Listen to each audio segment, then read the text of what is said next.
થોડા સમય પહેલા કેન્દ્ર સરકાર દ્વારા બિહારના પૂર્વ મુખ્યમંત્રી કર્પૂરી ઠાકોરને ભારત રત્નથી સન્માનિત કરવાની જાહેરાત કરવામાં આવી હતી।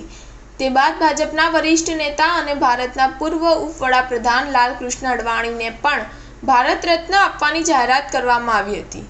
ત્યારે આજે 3 નામોની જાહેરાત કરવામાં આવી છે, જેમને ભારત રત્નથી સન્માનિત કરવામાં આવશે। જે નામોની જાહેરાત કરવામાં આવી છે તેમાં પૂર્વ પ્રધાનમંત્રી ચૌધરી ચરણસિંહ તેમજ પીવી નરસિમ્હા રાવનો સમાવેશ થાય છે। ત્રીજા મહાનુભાવ જેમને ભારતના સર્વોચ્ચ નાગરિક એવોર્ડથી સન્માનિત કરવામાં આવશે તે છે વૈજ્ઞાનિક MS સ્વામીનાથન। લાલકૃષ્ણ અડવાણી સિવાય બીજા 4 મહાનુભાવોને મરણોપરાંત એવોર્ડ પણ આપવામાં આવશે। પીએમ મોદીએ સોશિયલ મીડિયા પ્લેટફોર્મ પર આ અંગેની જાહેરાત કરી છે। પૂર્વ પ્રધાનમંત્રી ચૌધરી ચરણસિંહને કિસાનોના તારણહાર તરીકે ઓળખવામાં આવે છે। તે ભારતના 5મા વડાપ્રધાન હતા। તેમણે પ્રધાનમંત્રી તરીકેનો કાર્યકાળ 28 જુલાઈ 1979 થી 14 જાન્યુઆરી 1980 સુધી સંભાળ્યો હતો।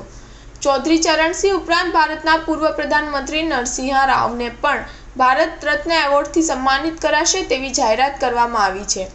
નરસિંહા રાવ દેશના 10મા વડાપ્રધાન હતા। તેમના કાર્યકાળના દરમિયાન ભારતમાં ઘણા બધા આર્થિક સુધારા પણ થયા હતા। સ્ટાર ન્યૂઝ 7 હંમેશા સચ્ચાઈની સાથે।